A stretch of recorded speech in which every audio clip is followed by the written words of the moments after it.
to dream the impossible dream, to fight the unbeatable foe, to fight till your arms are too weary, and run where the brave dare not go. And the world will be better for that one man, scorned and covered with scars, did strive with his last ounce of courage to reach the unreachable stars.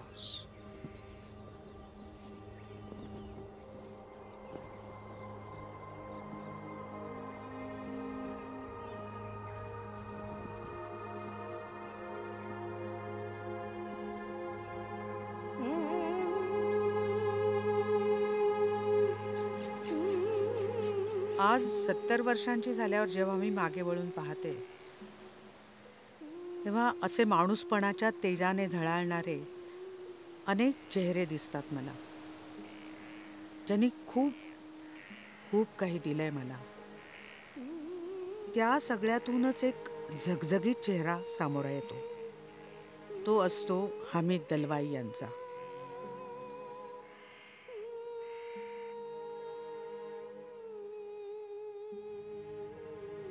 एकाच माणसामध्ये एवढी प्रतिभा, धडपड, passion, धर्मसंकल्पनेच्या पलीकडे घेऊन जाणारा आधुनिक विचार, हे सर्व पाहून थक्क व्हायला होतं. त्यांचं ललित लेखन, सामाजिक काम आणि पायाखालच्या मातीला घट्ट धरून असलेलं त्यांचं धडपड, निर्व्याज मन पाहिलं की कोणीही स्तिमित होऊन जाईल. हमीदभाईंचं कर्तेपण आजच्या तरुण पिढीपर्यंत पोचवावं असं वाटलं म्हणून हा सगळा प्रपंच मांडलाय आम्ही.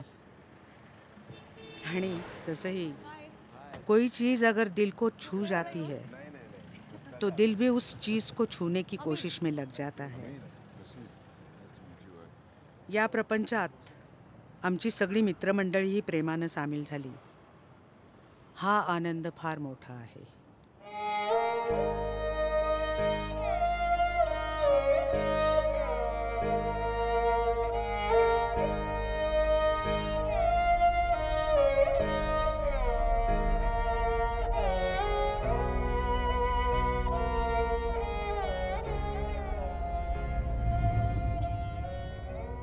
महाराष्ट्र फाउंडेशन एक ऑर्गेनाइजेशन है जो अमेरिका में है.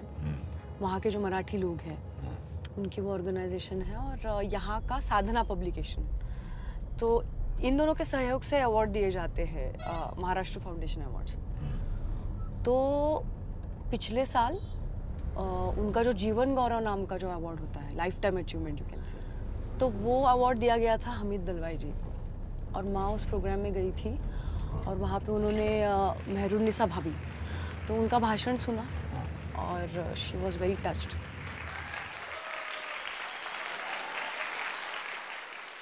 दलवाईंना जाऊन 40 वर्ष झाली असतील.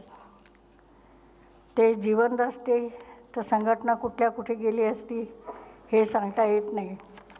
पण त्यांना खरोखरच जाण्याची एवढी घाई का झाली हे मला कळलं नाही. तिथं तरी काय ठेवून घेतलं होतं त्याच्यासाठी दलवाईला एवढं लवकर तिथं बोलवणं आला. बोलतात बोलवणं आला का माणूस जातो, पण मला बोलवणं आला तरी जाण्याची इच्छा अजिबात नाही आहे. उसके बाद वो घर आई तो उन्होंने हमीद दलवाई की सारी किताबें खरीदी. और मुझे बहुत अफसोस हुआ कि वो मैंने पढ़ा नहीं था. वो अभी मैंने, जब मेरी माँ ने मुझे वो किताबें दी तो इनका नाम सुनने के बावजूद वो मैंने इतनी बाद में क्यों पढ़ा, ऐसा मुझे लगा. व्हाई इज इट लाइक दैट. छप्पर नावाची हमीदभाईंची एक अप्रतिम कथा आहे. त्यात एका वेगळ्याच कोकणाचं दर्शन घडतं.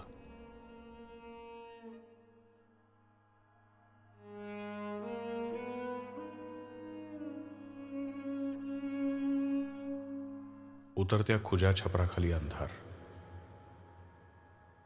वर्षानुवर्षीचा साचून राहिलेला. त्यानं जणू काळच गोठवून ठेवला आहे. आणि त्याखाली जगणारी खुरटी, आजारी माणसं, त्यांची मनही आजारी आहेत. हे बदलायला हवं. काळाचं बोट धरून पुढे जायलाच हवं. हे घर प्रकाशानं न्हाऊन निघायला हवं. हे छप्पर बदलायला हवं. कोण करील हे? मी. हमीद भाईंमधला भवतालाशी नाळ सांधून असलेला लेखक, विचक्षण निरीक्षक, त्यांच्यातल्या सामाजिक कार्यकर्त्याला घडवीत होता की समवेदना जाणणारा, परदुःख समजून घेणारा त्यांच्यातला सामाजिक कार्यकर्ता त्या लिखाणाला बळ पुरवत होता. परस्पर पूरक होतं ते. या माणसानं स्वप्न पाहिलं, या माणसानं स्वप्न दिलं. वर्षानुवर्ष थिजून साचून राहिलेला अंधार कोपऱ्या कोपऱ्यानं झाडून काढायचा प्रयत्न केला. I find this symbolical. ये जो छत तोड़ते हैं और लाइट को आने देते हैं, और ये सिर्फ मतलब ये हर धर्म में मुझे लगता है कि जो पुरखों ने जो किया है उसको हम ये नहीं मिटा सकते. हाँ But we have to try. या That's what I think that's what the symbol of the story is supposed to be. To try gain your own freedom. क्योंकि वो बीमारी का इन्होंने वो क्या कहते हैं सिमिले इस्तेमाल किया है. हालांकि yes it is autobiographical. very moving. रजियाताई, मी जेव्हा तुझ्या सिनेमाबंदी चळवळीविषयी ऐकलं तेव्हा मला खरंच खूप उत्सुकता वाटली त्याच्याविषयी अजून जाणून घ्यायची तुझ्याकडनंच. आणि मला असं वाटतं हमीदभाईंचं काम मी जेव्हा पाहिलं, म्हणजे वाचलं त्याविषयी जेव्हा या डॉक्युमेंटरीच्या निमित्ताने, तर ते सुद्धा मुस्लिम पूर्ण समाजाच्या प्रगतीसाठी धडपडत होते. सो त्यामुळे तुमच्यात मला एक काहीतरी तो अदृश्य धागा दिसतो. तर त्याच्याविषयी मला तुझ्याकडनं अजून जाणून घ्यायला आवडेल. चळवळीत आल्यानंतर मी त्यांचं साहित्य वाचलं, ललित साहित्य वाचलं, वैचारिकही वाचलं. पण ललित साहित्याचा माझ्यावर खूप प्रभाव पडला. कारण त्यांच्या काही कथा, आम्ही 75 नंतर मुवमेंटमध्ये आलेली, त्याच्यामुळे ते जागतिक महिला वर्ष आणि स्त्रीमुक्ती आंदोलन सुरू झालेलं. त्यामुळे स्त्रीविषयक जाणीवा ज्या आहेत त्या चळवळीत होत्या ताज्या तेव्हा. तर त्यांची जी छप्पर नावाची कथा आहे की स्त्रियांना घरात बंदिस्त ठेवलं आणि टीबीच्या ते शिकार होत आहेत, आणि तो नायक असं म्हणतो की हे छप्पर उखडून फेकलं पाहिजे, उलटून टाकलं पाहिजे. हो, आणि ऊन वारा प्रकाश घरामध्ये आला पाहिजे. हे प्रतीक जे आहे ना की मला अंधार नष्ट करायचा आहे, त्याच्यासाठी जी तडफड आहे. आणि या अंधाराच्या बळी कोण आहेत? तर त्या स्त्रिया आहेत. आणि म्हणून तो भाऊ जो आहे ना त्याचा जीव तुटतोय. हे सुद्धा जे आहे की माझ्या ह्या मृत्यूच्या तोंडात चाललेले आहेत. आणि कशामुळे? तर या अंधारामुळे चालले आहेत.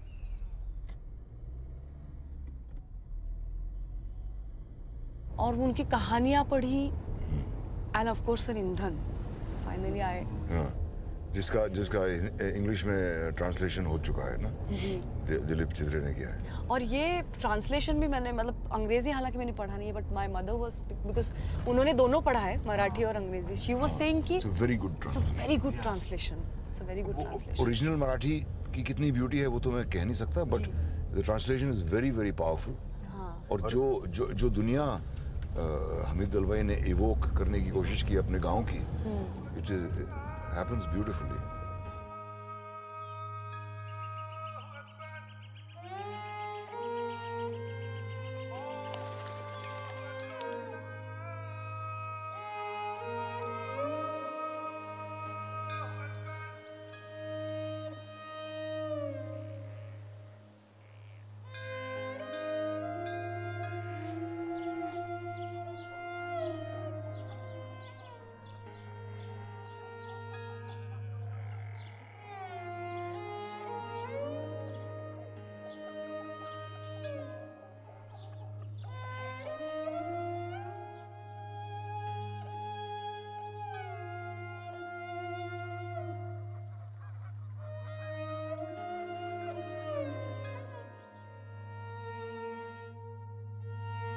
इंधन हे जे नाव त्या कादंबरीला दिलेलं आहे, पेटणं म्हणजे खरं म्हणजे इंधनामध्ये काय काय आहे तर ऊर्जा आहे, इंधनामध्ये ऊब आहे, इंधनामध्ये प्रकाश आहे.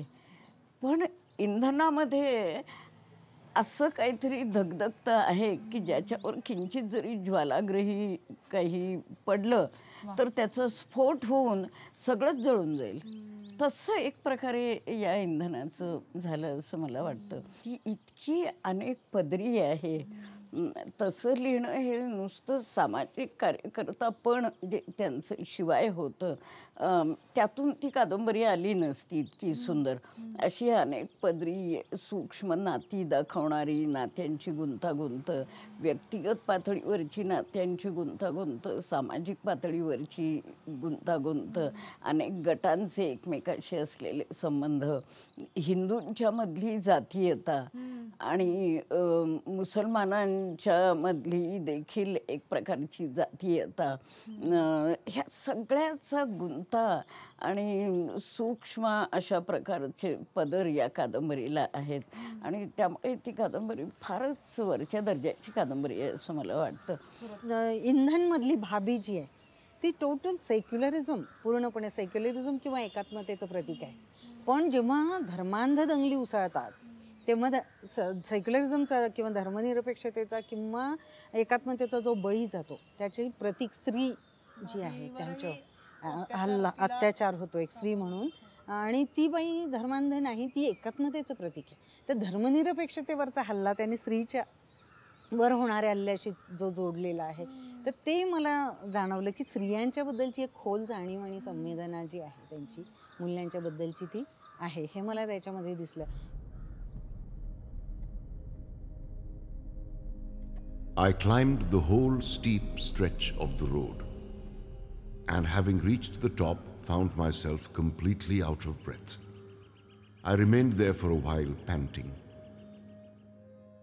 Now the road ahead lay winding down to a level. There lay the houses of my town. At the foot of the hill, the road disappeared like a snake slithering away. And to the right lay the bed of the river Vashishti, arched like a bow in full spate.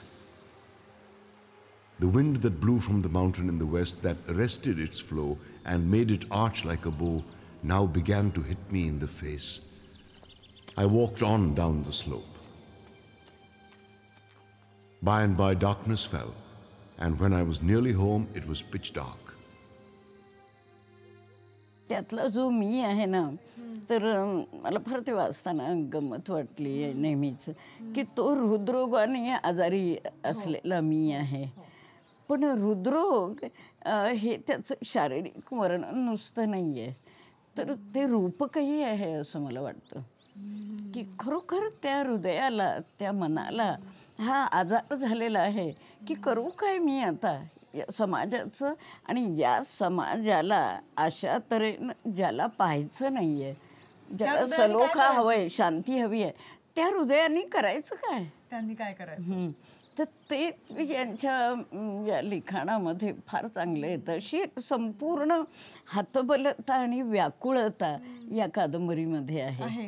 हो, आणि त्यामुळे मुसलमान हिंदू यांच्यातली तेढ जशी आहे तशीच अनेक हिंदू आणि मुसलमान यांच्यातले घट्ट नातेसंबंध सुद्धा आहेत. नक्कीच आहेत. म्हणजे सगळ्याच नात्या गोत्यांमधला नाजूकपणा जसा आहे तसा भडकपणा आहे. माणसाच्या मनामधला नितांत दुष्टपणा आणि नितांत चांगुलपणा, ह्या सगळं त्याच्यामध्ये येऊन जातं. 152 पानाची फक्त ती कादंबरी आहे. आकार छोटा आहे त्याचा, पण त्याच्यामध्ये खूप काही त्यांनी मांडलेलं आहे. जीवनाचं सगळं दर्शन आपल्याला हमीदभाई घडवतात ह्याच्यामध्ये. गुलाम अहमद, औरंगाबाद. महाराष्ट्रातील 10%च मुस्लिम मराठी भाषा समजतात, तरी तुम्ही तुमचं कार्य मराठीतून का करता? महाराष्ट्रातील 90% मुसलमान मराठी समजतात. फक्त शहरी भागातील 10% मुसलमान मोडके तोडके उर्दू जाणतात.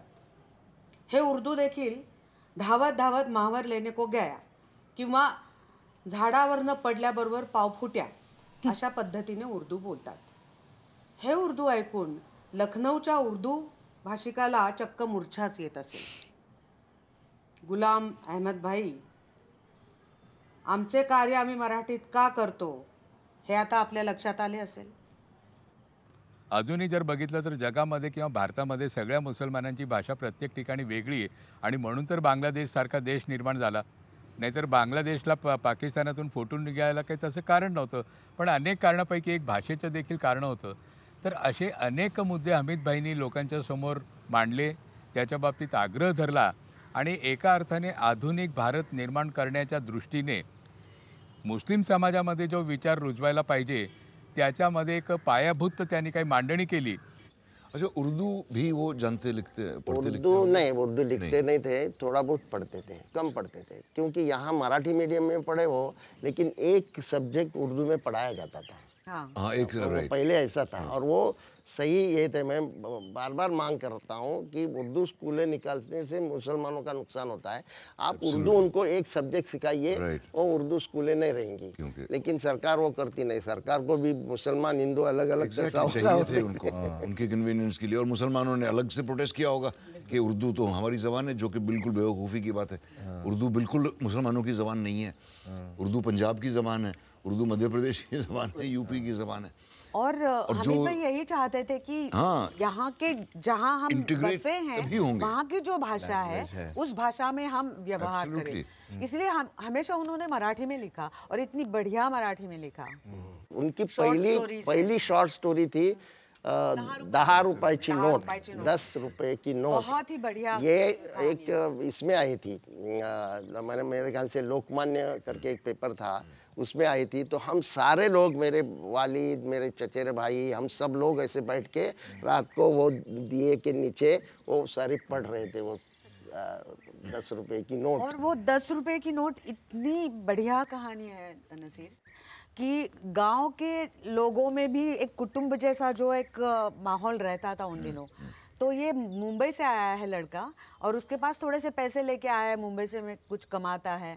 तो उनका एक फ्रेंड है राम ना, हाँ, और उसको भी 10 रुपये की ज़रूरत है और उन्होंने 10 रुपये बचा के रखे हैं कि मैं जाते हुए मुझे टिकट लेने के लिए मुंबई जाने के लिए तो इतने 10 रुपये तो मुझे मेरे पास रखने हैं, घर में कुछ खर्चे के लिए दे दिए।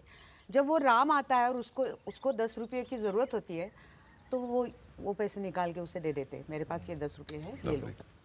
और अभी उनको ये लग रहा है कि मैं वापस कैसे जाऊंगा, घर वालों से तो नहीं मांग सकता, उनको पैसे देने के लिए मैं आया हूँ, उनसे कैसे पैसे मांगू वापस जाने के लिए। और जाने के पहले दिन राम आता है और उसे कहता है कि जिस काम के लिए मैंने तुमसे पैसे लिए थे 10 रुपये, वो मेरा काम हो गया है, ये तुम्हारे 10 रुपये तुम ले। It's such a beautiful story. मुझे कुछ नहीं मालूम था उनके बारे में। एंड थैंक्स टू ज्योति, मतलब ज्योति ने मुझे ना सिर्फ डॉक्टर लागू से मिलवाया हमीद दलवाई से भी मेरा परिचय करवाया, for which I am very very grateful. और जो तुम कह रही हो कि इंटरनेशनल लेवल की राइटिंग तो है, लेकिन इट्स सच अ ट्रेजेडी कि इसका अनुवाद नहीं हुआ है दूसरी जबानों में। छोड़ के नहीं, सैडली नहीं हुआ है। बिल्कुल। और दिलीप चित्रे, मतलब 1000 दुआएं मैं शुक्रिया देता हूँ दिलीप चित्रे को। आई एम सो ग्रेटफुल कि उन्होंने ये ट्रांसलेट किया उसको। Without that I would not have been able to read anything of apart from जो मुस्लिम पॉलिटिक्स इन इंडिया वाली जो उनकी किताब है। yes. लेकिन ऐसा लगता है कि बहुत टाइम निकल गया, हमीद दलवाई के बारे में पहले जान लेना चाहिए था। Anyway, never too late. Yes. Yes. Yes. Social reformer, writer, and Samyukt Socialist Party activist Hamid Umar Dalwai, 1932 to 1977, was clean-shaven on principle. He felt beards were community emblems for Muslims, much like the caste marks flaunted by some Hindus in a secular society. At one of his public rallies in Sholapur, he shared his aversion for token Muslim beards and added, in jest, that if he were in power, he would compel all Muslims to shave off their beards. And a senior cleric retorted, "We had been told that our friend Hamid Dalwai was a learned man from Bombay, but we discover that he is a self-championing barber." It is difficult to interview Hamid in the conventional sense of the term. When he speaks, it is a mixture of conversation, monologue, and public speaking. His voice has a terrific volume, and his speaking has a kind of absent-minded velocity too. So, when he is quite involved, he is unstoppable. He drowns one's interruptions into the sheer volume of his own voice. But fortunately, he has the uncanny knack of anticipating one's next question. So, When did you first start taking Muslim communalism seriously? I was born in 1932 in a Maharashtrian Muslim family. It was in 1946, I think, when I joined the Rashtriya Seva Dal that I was first confronted by the problem. I was the first and only Muslim boy in my village to do so. And what was the reaction of your parents and other Muslims? Hostile. Why? They thought it wasn't the right thing to do. One should not leave one's fold. Muslims should stay among Muslims. It's that simple. And then? Did you continue? 15 years ago, I left my home in a certain situation. At that time, I hardly understood politics.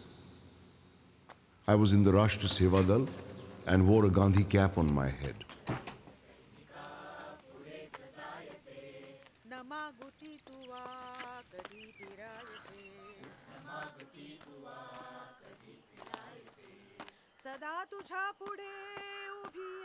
In those days, just to wear a Gandhi cap meant that you were a traitor to Islam.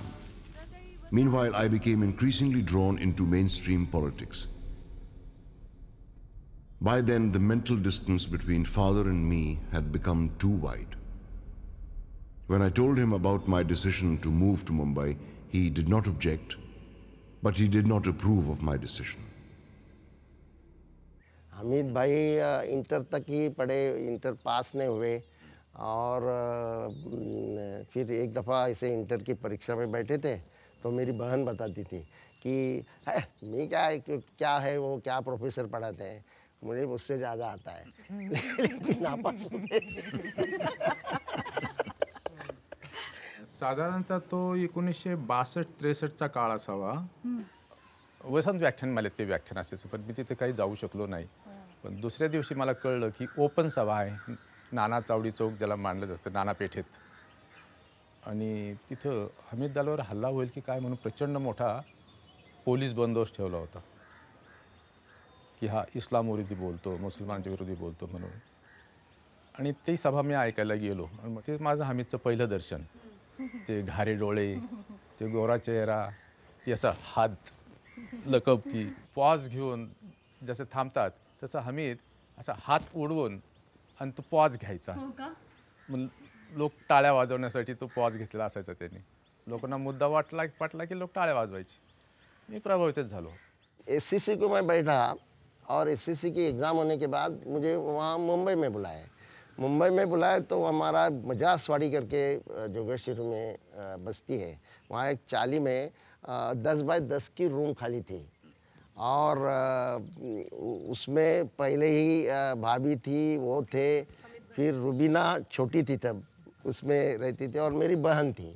उसमें addition मेरा हो गया. उन्होंने बुलाया तो मैं गया. आज हमारे घर बड़े हैं लेकिन बाहर का कोई आएगा तो नहीं चलता.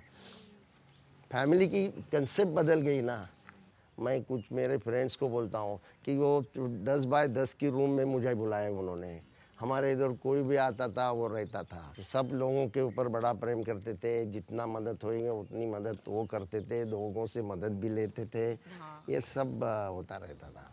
मुझे जो बहुत प्रभावित करती है, जितना कुछ मुझे पता लग रहा है हमीद साहब के बारे में, कि वो दुनिया को बदलने के सपने नहीं देखते थे हमारे 70s के फिल्म मेकर्स की तरह.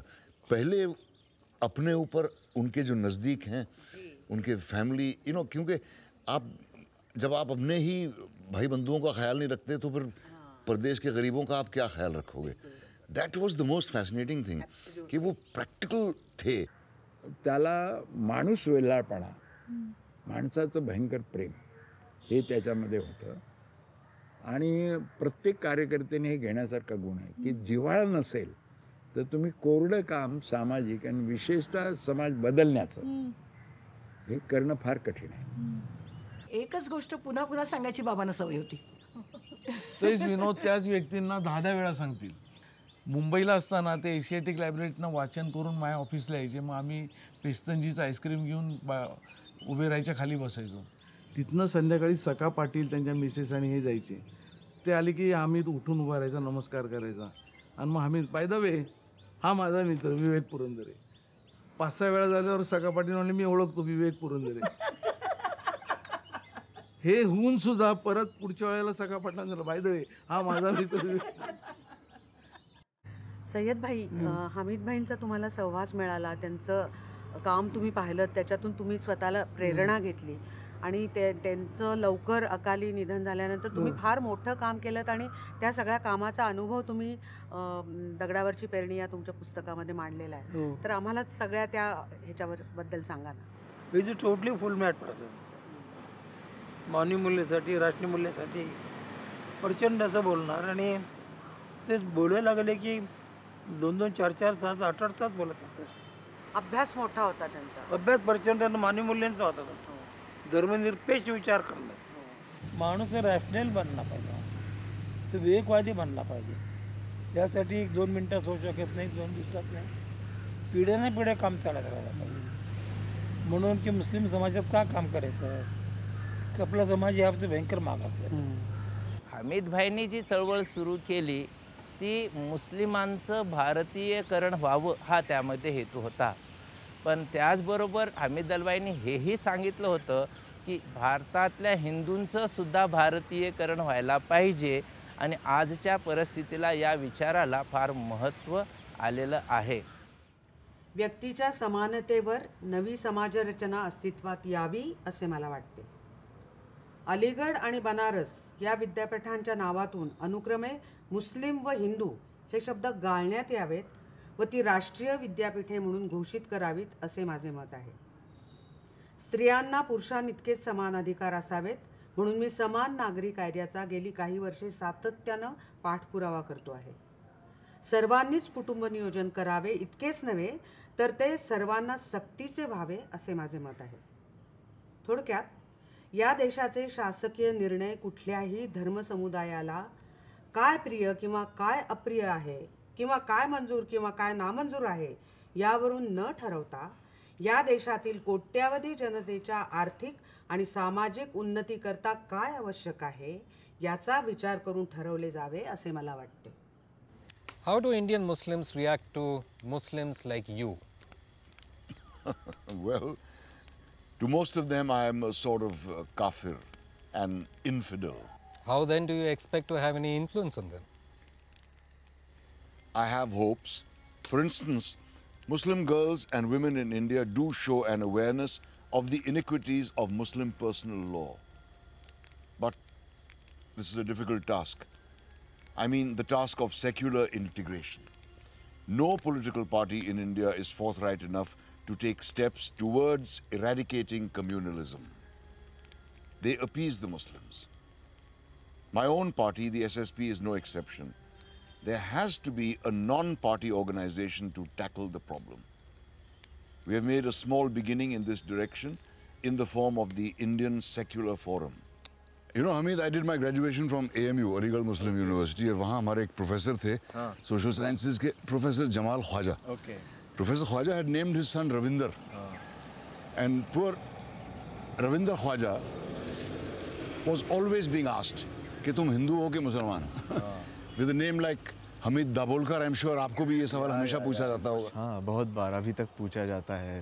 माय फादर नरेंद्र दाभोलकर जो अंधश्रद्धा निर्मूलन का काम करते थे, उन्होंने जानबूझ के मेरा नाम हमीद दलवाई के याद में रखा था. तो around May 77 Hamid Dalwai passed away, and my birth is in 1978 August. So मेरे पिताजी पे बहुत इन्फ्लुएंस था उनका. वो चाहते थे कि जैसे धर्म चिकित्सा का काम किया उन्होंने वैसा काम करे. तो उस हिसाब से हमीद दलवाई साहब की याद में मेरा नाम लिखा गया और अभी तक मुझे पूछा जाता है कि ये कैसा नाम है और तुम हिंदू हो या मुसलमान. पर सर इनको ये मालूम नहीं था कि आप मुस्लिम हो. हाँ, तो उससे क्या फ़र्क पड़ता है. नहीं मालूम हो तो अच्छा ही है. हमने कभी सोचा ही नहीं कि हमारे लिए वो एक एक्टर है और एक्टर का जैसे नाम का धर्म नहीं होता वैसे एक्टर का कैसे धर्म हो सकता है. बिल्कुल कोई धर्म नहीं होता. एंड इनफैक्ट ज़्यादातर मुझे लोग या तो गुजराती समझते हैं या पारसी समझते हैं, या फिर उनकी समझ में नहीं आता कि मैं क्या हूँ. So that's quite okay with me.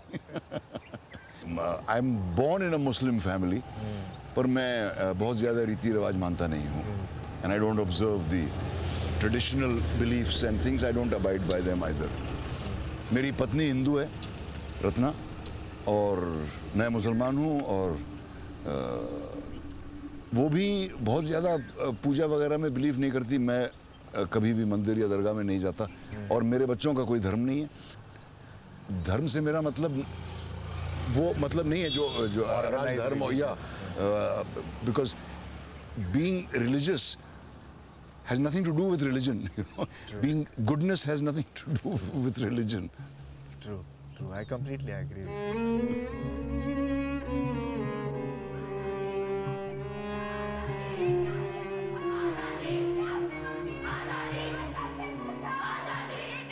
18 April 1966 या दिवशी तो ऐतिहासिक मोर्चा निघाला। 7 तलाक पीडित मुस्लिम महिलांना घेऊन दलवाईंनी मुंबईमध्ये मंत्रालयावर मोर्चा काढला। त्यासाठी प्रचंड मोठं पोलीस संरक्षण होतं आणि त्यावेळचे महाराष्ट्राचे मुख्यमंत्री वसंतराव नाईक यांना त्यांनी ते निवेदन दिलं। ते निवेदन आणि त्यातल्या मागण्या जर आपण लक्षात घेतल्या तर त्या 18 एप्रिल 1966च्या मोर्चाची आपल्याला ऐतिहासिकता लक्षात येते। त्या मोर्चामधल्या मागण्या, पहिली मागणी अशी होती की तोंडी तलाक पद्धती बंद करण्यात यावी। दुसरी मागणी अशी होती की बहुपत्नीत्व हे कायद्यानुसार रद्द करण्यात यावं। तिसरी एक महत्त्वाची मागणी होती की या देशामध्ये समान नागरी कायदा झाला पाहिजे। या तीनही मागण्या म्हटलं तर साध्या आणि सोप्या, परंतु दुसऱ्या बाजूने विचार केला तर क्रांतिकारी आहेत असं म्हणावं लागतं। कारण आत्ता 50 वर्षानंतर कुठे त्यातली एक मागणी तोंडी तलाक बंद करण्याच्या दिशेने सर्वोच्च न्यायालयाने भारताच्या पाऊल टाकलंय आणि संसदेने त्या संदर्भात कायदा करावा असं म्हटलंय। आत्ता जवळजवळ 50 वर्षानंतर देखील भाई ज्या गोष्टींविषयी हमीद भाई बोलत होते त्यांची तीव्रता आणखीन उग्र होताना दिसतेय।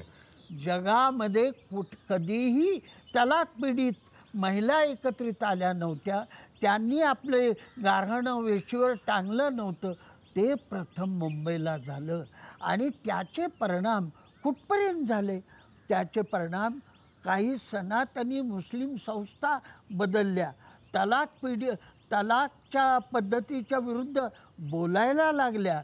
पुण्यामध्ये केंद्र होतं मुस्लिम सत्यशोधक मंडळाचं, रास्ता पेठेमध्ये डॉक्टर देशपांडेंच्या दवाखान्यामध्येच, तर त्या केंद्रामध्ये काही वेळेला मुल्ला मौलवी यायचे आणि सांगायचे, अहो माझ्याच मुलीला तलाक दिलाय आणि आम्ही कोणाकडे जाणार?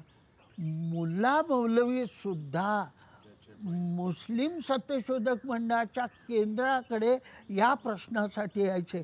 तेव्हा समाजामध्ये त्यांची मनं हल्ली, हा महत्त्वाचा मुद्दा आहे। मुस्लिम पर्सनल बोर्डला सुद्धा म्हणावं लागलं की काहीतरी करारनामा आपल्याला शादीच्या वेळेलाच केला पाहिजे।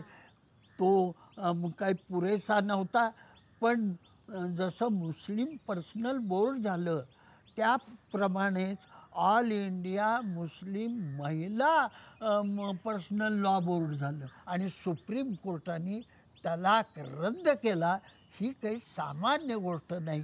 7 महिलांचा मोर्चा ते सुप्रीम कोर्टाचा निर्णय, असा मोठा बदल हा या देशात झालेला आहे, हे आपण लक्षात ठेवलं पाहिजे। आणि अशा पार्श्वभूमीवर दलवाईंचा अजून समान नागरी कायदा किंवा बहुपत्नीत्व कायद्यानुसार रद्द करणं हे प्रवास किंवा ही मजल अद्याप खूप दूरची आहे। त्यामुळे दलवाई पुढच्या शतकातला भारताच्यासाठी एक महत्त्वाचा आयकॉन ठरणार आहे।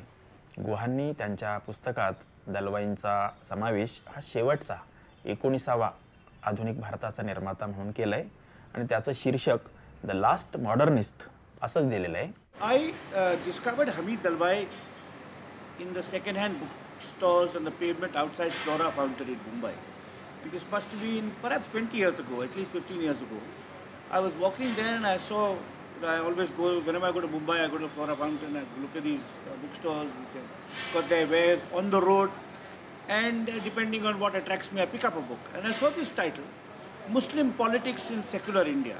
That was the earlier version of this book. And I've lost that old paperback. And I just picked it up, brought it back to Bengaluru where I live, and started reading. And I was fascinated by this man. Dalwai started the struggle against triple talaq 50 years ago, more than 50 years ago, well before anyone else took it up, because he recognized that patriarchy was as much a threat to Muslims as was Hindu fundamentalism. Patriarchy within the Muslim community was as much a threat. So I was just fascinated by him. I read more, I picked up stuff about him, and finally in my book, Makers of Modern India, I put him as one of the 19 makers of modern India. You know, he was the last. The book starts with Ram Mohan Roy, who I called the first liberal, who was, you know, a great social reformer of the early 19th century, and it ends with Hamid Dalwai. From my point of view, I was simply doing my duty to a thinker who had profoundly influenced me, opened my mind, made me learn things about my country which I did not know about before. He's a person whose untimely death at the age of 43 or 44, you know, robbed us of someone who could have been a truly transformative thinker and reformer in our country. आपण स्वतःला मुसलमान समजता का? मी नमाज पढ़त नाही, उपवास करत नाही, कारण हे ईश्वर निर्मित नसून मोहम्मद निर्मित आहे असे मी मानतो. त्यामुळे अखिरतवर माझा विश्वास नाही, हे ओघाने चालेल. आणि तरीही मी मुसलमान आहे, कारण मी मुस्लिम समाजात जन्माला आलो आहे. नेहरू निरीश्वरवादी होते आणि तरीही ज्या अर्थाने ते हिंदू होते त्या अर्थाने मी मुसलमान आहे. आता भारतीय समाज मनुस्मृती अथवा कुराणाचे आदेश यावर आधारलेला राहणार नाही. भारतीय समाजाची जडणघडण सर्व व्यक्तींच्या समानतेवर आधारलेली असेल, हे हिंदू आणि मुसलमान या दोघांनीही ओळखणे आवश्यक आहे. हे आमचं जुनं घर. हां, आणि तो दरवाजा होता का वापरात त्यावेळेस? रक्तामध्ये ओढ मातीची, मनास मातीचे ताजेपणा. मातीतून मी आले वरती, मातीचे मम अधुरे जीवन. इंदिरा संतांची ही माझी आवडती कविता. जेव्हा जेव्हा मी वाचते तेव्हा मला असं वाटतं की जणू काही ती हमीदभाईंसाठीच लिहिली आहे.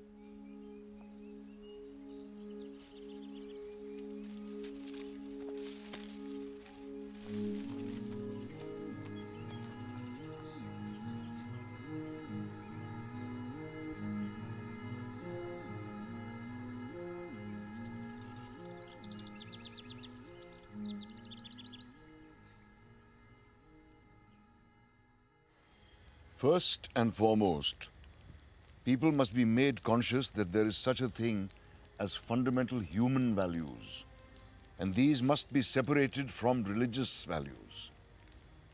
This is something which Muslims would never concede, because it is claimed that the Quran itself defines fundamental human values perfectly. They are as orthodox and anti-modern as the communists in this respect. Theirs is a closed system. भाई, मुस्लिम सत्यशोधक मंडळाची स्थापनाच तुमच्या घरामध्ये झाली. सुरुवातीच्या कालखंडाविषयी आम्हाला सांगा ना जरा. हमीद दलवाईची दोस्ती 6व्या दशकात झाली हा माझ्या दृष्टीने अभिमानाचा विषय आहे. आणि त्यातही मुस्लिम सत्यशोधक मंडळाची स्थापना माझ्या घरातच गुरुवार पेठेमध्ये झाली. हेही मला माझ्या आयुष्यातली मोठी उपलब्धी आहे. हमीदनी मला सांगितलं की मी जी काही भूमिका घेतो त्याचं त्याच्यासाठी आता संघटन मला उभं केलं पाहिजे. त्याचा काय करावं असा मी विचार करतो आहे. मी म्हटलं माझे मित्र आहेत सेवा दलातले आणि सेवा दल बाहेरचे, त्यांना मी बोलवतो, तू त्यांच्याशी बोल आणि तुला काय संघटना स्थापन करायची ते तू कर. हमीदची मांडणीच मोठी वैशिष्ट्यपूर्ण होती आणि ती मांडणी सर्वांना आकर्षित करून गेली माझ्या त्यावेळच्या मित्रांना. हमीदचं म्हणणं असं होतं की भारतीय संविधानावर आधारलेला जो राष्ट्रवाद आहे तो आपण पूर्णपणे स्वीकारला पाहिजे. आणि तो राष्ट्रवाद सर्व सामाजिक घटक जोपर्यंत स्वीकारणार नाही तोपर्यंत खऱ्या अर्थाने राष्ट्रीय एकात्मता होणार नाही. राष्ट्रीय एकात्मता हे त्याचं जीवित कार्य जणू काही होतं असं मला स्वतःला वाटतं आणि त्या दृष्टीने त्याचा प्रयत्न होता. आणि एका सामाजिक घटकामध्ये ज्याच्यामध्ये आपण जन्म घेतला आहे तिथे हे काम आपण करूया सर्वजण. बाबा आढावांनी असं सुचवलं की तुम्ही मुस्लिम सत्यशोधक मंडळ असं नाव घ्या. कुणी त्याच्याबद्दल आक्षेप घेण्याचा प्रश्नच नव्हता. महात्मा फुलेंच्या सत्यशोधकी विचाराशी आपण जोडले जातोय ही फार महत्त्वाची गोष्ट होती. हमीद भाईंच्या व्यक्तिमत्वातला एक महत्त्वाचा भाग माझ्या दृष्टीने जो आहे तो हा विचार आणि वर्तन याच्यातली सुसंगती. हमीद भाईंनी जे विचार मांडले ते त्यांच्या कृतीतून त्यांनी व्यक्त केलेले आहेत. मला या ठिकाणी विशेष मुद्दा या ठिकाणी स्पष्ट करावासा वाटतो तो हा की भारतामध्ये विशेष विवाह कायदा हा 1954मध्ये आला आणि हमीद भाई आणि मेहरुनिसा दलवाई हे एकमेव मुस्लिम विवाहित असतील की ज्यांनी सर्वप्रथम 1958मध्ये या विशेष विवाह कायद्याअंतर्गत नोंदणी विवाह केला होता. आज मुस्लिम सत्यशोधक मंडळाचे युवा कार्यकर्त्यांनी शपथ घेतलेली आहे की हमीद भाईंचा हा कित्ता पुढे चालवण्यासाठी आम्ही सर्व तरुण आणि तरुणी विशेष विवाह कायद्याअंतर्गतच विवाह करू. मेरी भी फैमिली बहुत ही ऑर्थोडॉक्स किस्म के लोग हैं, यूपी के मुसलमान हैं हम लोग, और हमें भी सबको मजहबी तालीम दी गई थी, डंडे मार मार के नमाज़ पढ़ाई जाती थी. लेकिन मैं शायद अनजाने में ही प्रभावित हुआ हूँ हमीद दलवाई से कि मेरे बेटे जब स्कूल जा रहे थे तो यही मसला मेरे सामने भी आया. मेरी पत्नी हिंदू हैं. उसमें पूछा गया कि मज़हब क्या है बच्चों का.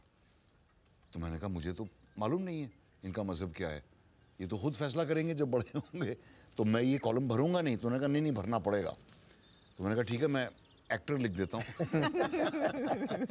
नहीं एक्टर मत लिखिए आप, उसको ब्लैंक ही छोड़ दीजिए. और मुझे बहुत फ़ख्र है इस बात का कि उस स्कूल में उस साल से वो कॉलम हटा दिया गया. Very good. पासपोर्ट से भी हटा दिया गया है. और लेकिन मुझे डर है कि ये कॉलम फिर से वापस आ जाएगा.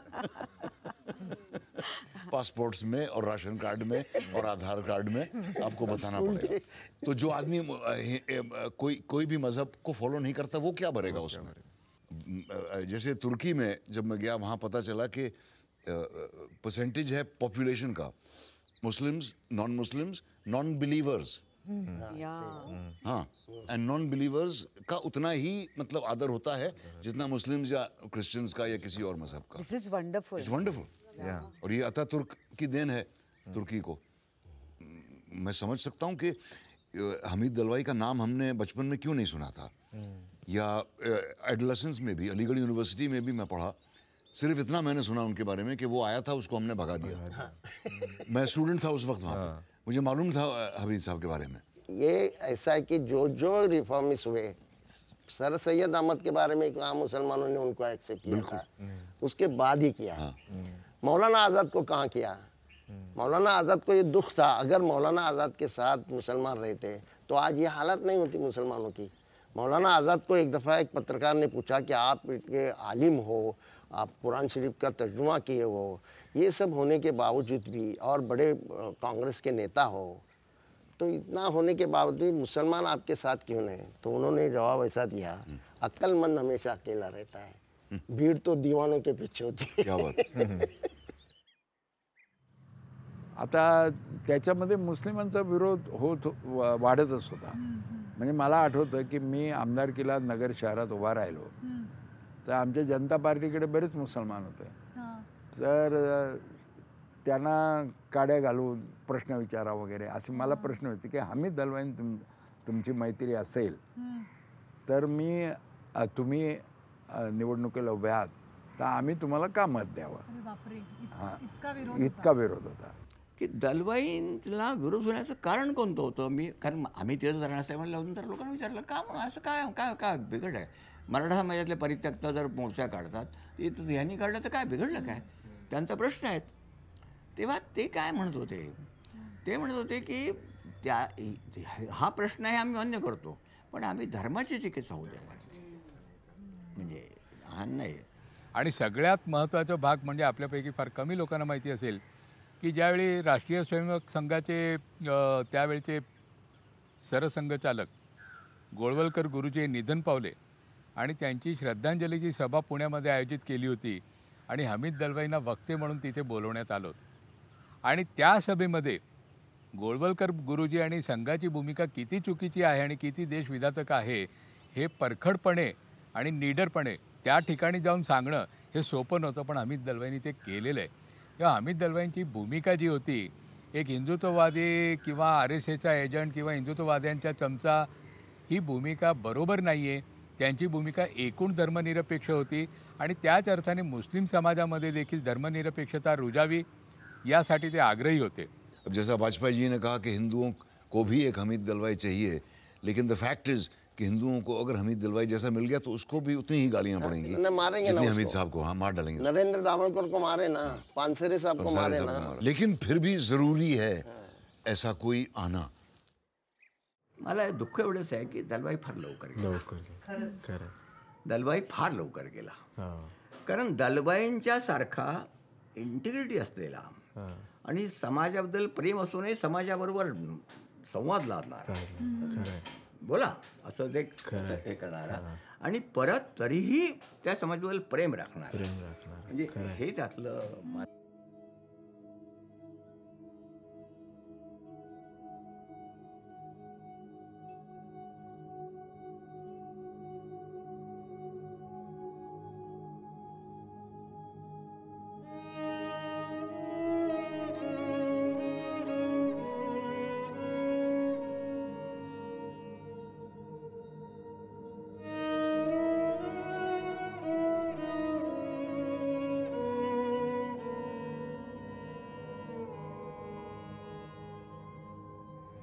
The faint notes of music drifting in from the distant Nhavi quarter ceased abruptly.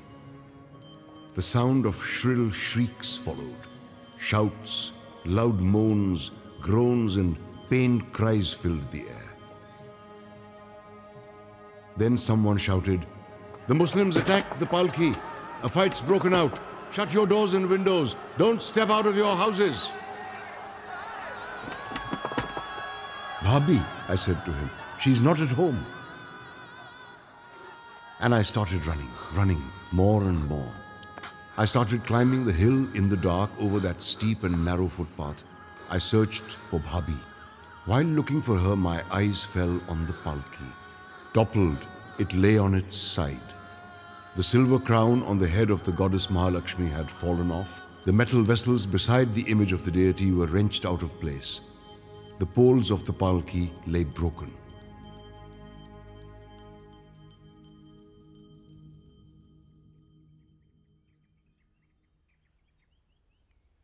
मेरे पिताजी डॉक्टर थे रहमतपुर में, और पूरा गांव मतलब उनके पास ही आता था. उनका बहुत अच्छा प्रैक्टिस था. वो खुद सोशलिस्ट पार्टी के लीडर भी थे, तो गांव में बहुत उनका इंटरेक्शन काफ़ी था. और एक ही ऐसा सेंटर था वहाँ पे, हमारा घर, जहाँ बाहर से लोग आते थे भाषण वगैरह देने या कुछ कोई भी सोशल एक्टिविटी हो, तो हमारे घर हमीद दलवाई आ गए. और सभी ऐसे लोग जो आते थे हमारे घर ही आते थे. वो जैसे कि अघोषित सोशल सेंटर बन गया था हमारा घर. तो वो आ गए, उनका भाषण होने वाला था, वो हमारे घर रहे. और पूरा मोहल्ला था, बीच में एक नदी थी, मोहल्ला था, उधर मुस्लिम लोग रहते थे, इधर हमारा डिस्पेंसरी और हमारा घर. और जब मोहल्ले वालों को पता चला कि हमारे घर हमीद दलवाई आए हैं, तो कुछ लोगों ने बोला कि बस अब अन्ना डॉक्टर के पास नहीं जाना है. अन्ना वॉज माई फादर्स नेम. तो अभी अन्ना डॉक्टर के पास नहीं जाएंगे क्योंकि उनके यहाँ काफिर आया था. और ऐसे कई दिनों तक उन्होंने बहिष्कार करने की कोशिश की थी, लेकिन बाद में उनको अन्ना के पास आना ही पड़ा. वो बात अलग है. जब उनका आखिरी सांस चल रहा था तो जब इकट्ठा हुए थे वहाँ पे, अभी ये बॉडी गांव को लेके जाएंगे, दफन करेंगे वगैरह ऐसे तैयारी में थे. तो बाद में उनका व्हील खोला गया तो पता चला नहीं, उन्होंने इच्छा प्रकट की है कि वो उनको जलाया जाए, उनका दहन किया जाए. ये सुन के सब लोग तुरंत वहाँ से फरार हो गए। बोले कि अपना अभी काम नहीं हुआ, ये तो इस्लाम के खिलाफ डिसीजन उन्होंने लिया है।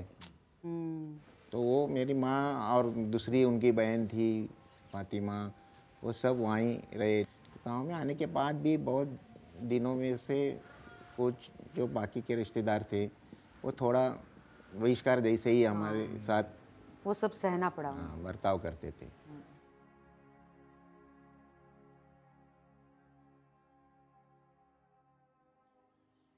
और जैसा कि आपने जिक्र किया, इस्मत आपा के साथ भी ये तमाशा हुआ था, क्योंकि उन्होंने विल रखी थी कि मुझे समुंदर में I want to be buried at sea. अच्छा। हाँ, लेकिन उनको वो मना कर दिया, because you can only be buried at sea if you have died at sea. Ship में के सफ़र में अगर आपकी मौत हो जाए तो आपको सी में बेरी किया जा सकता है, not otherwise. So she said in that case I want to be cremated. तो क्रिमेशन के लिए ले जा रहे थे और वो पहुंच गए लोग कि ये तो मुसलमान थी, कैसे हो सकता। But ultimately they did cremate her. उनका मज़ार वज़ार नहीं है बिल्कुल भी। क्योंकि मैं अपनी विल मैं बना रहा था, and I decided to donate my body to, and my son say how you know. So I said no, why should I have a ग्रेव।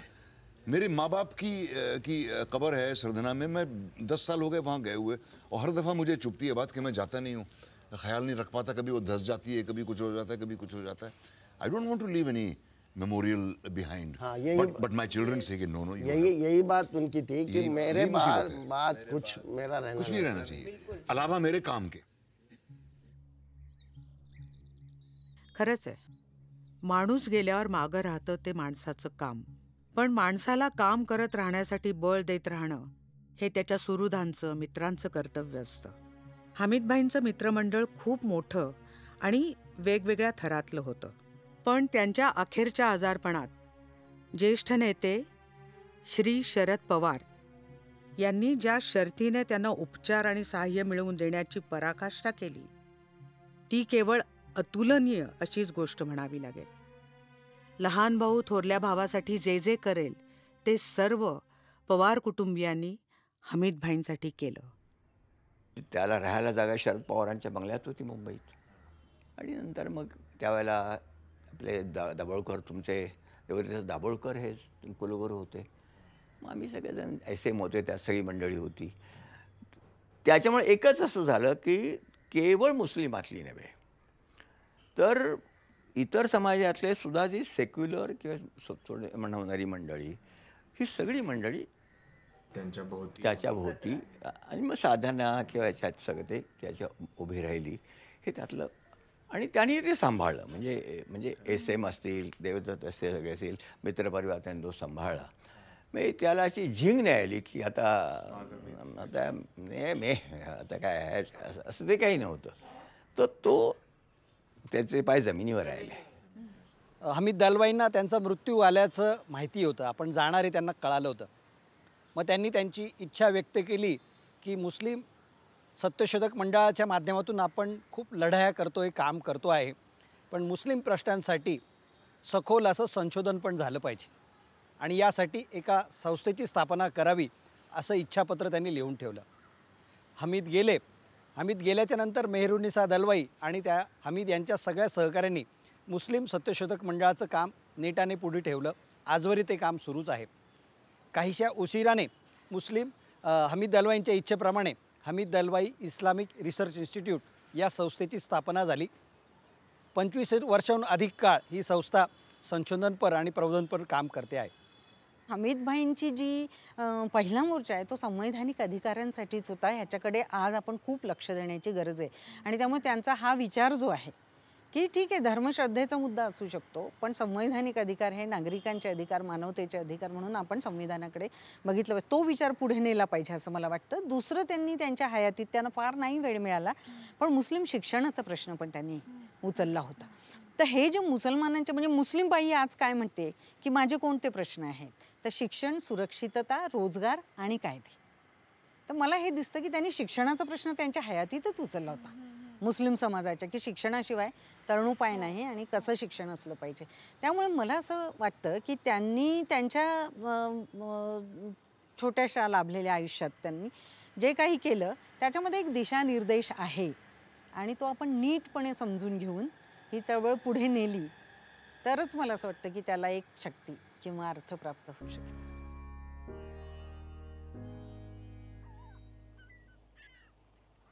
In today's world, Hamid, where fundamentalism of all kinds going absolutely berserk, it is very important that Hamid Dalwai's thoughts should be spread, but he only wrote in Marathi. And unfortunately, much of his writing has not even been translated. So what did he himself do to try to widen his scope of readership and people who would listen to him? In last 6-7 years, sir, he traveled across the country a lot. Even to some foreign countries he traveled. And sadly, the time when he passed away, 1977, if we see the last 35 years after he passed away, or the 45 years, the fundamentalism that we are seeing has risen. So his presence in this age could have been very vital. तो एक side पे वो मुस्लिम fundamentalism के बारे में बात करते हैं, दूसरी side पे Hindu fundamentalism के बारे में बात करते हैं, और जो लिबरल लेफ्ट है उनको भी उन्होंने नहीं छोड़ा है. तो it's in a way truly secular end it should get translated. But his readings were not read beyond Maharashtra, I would think. Yeah. So did he try to travel? Did he try to meet Muslims from different parts of the country? Yeah, he traveled to Jammu Kashmir, he went to Pakistan, then he attended some conferences around Islam in the West also. So that was very useful, and the organization I work for, Sadhana magazine, they decided to revisit his legacy, especially in Marathi. So sadly it was not available in Marathi also. So now almost everything is available in Marathi, and we hope that at some point of a time it should reach the wider global, because he's a global thinker in true sense. और मेहरुनिसा भाभी ने जो काम KIA उसके लिए, उनकी wife ने, वो भी मुझे लगता है कि बहुत इम्पोर्टेंट था वो कंट्रीब्यूशन याद रखना, क्योंकि उनके बाद उन्होंने 40-45 इयर्स ये सब कॉन्जर्व करके रखा, क्योंकि वो जानती थी कि इसका इम्पोर्टेंस क्या है, वैल्यू क्या है. It was interesting to contemplate what reaction today his thoughts might have had. Yeah. It would be, I mean, he would have probably faced even more opposition than he faced. Maharashtra के एक sir renowned thinker थे, नरहर कुरुंदकर. उन्होंने बोला है कि ये मेरे हिसाब से एक मिरेकल है कि हमीद दलवाई को नेचुरल डेथ आई. तो इट सम्स इट ऑल. और P.L. देशपांडे सर बोलते हैं कि जब भी मैं हमीद को मिलता हूँ तो मुझे लगता है कि मैं एक वॉरियर को मिल रहा हूँ. तो ये मुझे लगता है he truly was a warrior. Tribute. प्रश्नास मिळती कधी उत्तरे का, आर्तास किंवा दिलासा तरी, शब्दात येती कधी उत्तरे का, मिटवून मधली अभागी दरी, तरी धुंडतो जाणीवांचे किनारे, तरी शोधतो संचिताच्या खुणा, ओढून नेण्यास येती ललाटा, तरी गात जाईन ही प्रार्थना.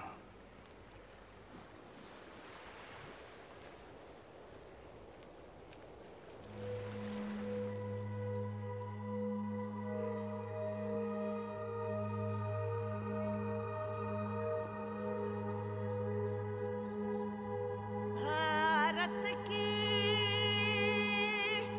जनता को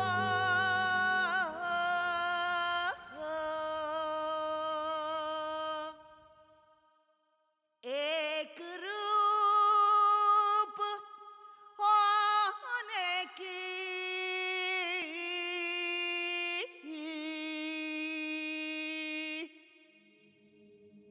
गांधीजींच्या आश्रमातल्या प्रार्थनेतला हा एक चरण.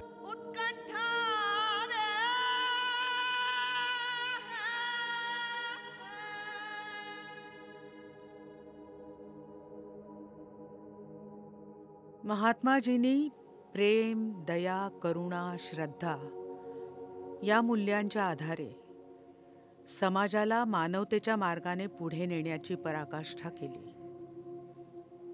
याच वाटेवर पाऊल पुढे टाकताना तर्कशुद्ध विचार आणि विवेकाचं बीज समाजात रुजावं यासाठी हमीद भाई अथक आणि आमरण संघर्ष करत राहिले. And then one day, the rains will come. The hill that bends the Vashishti river like an archer's bow will be covered by a white sheet of falling rain. Showers of rain will cause waves to rise in the swelling waters of the river. Particles of dust in the atmosphere will be brought down by the showers, and they will be merged with the water in the river. Trees and shrubs will seem as though their skins were renewed after molting, and they will start looking lush green.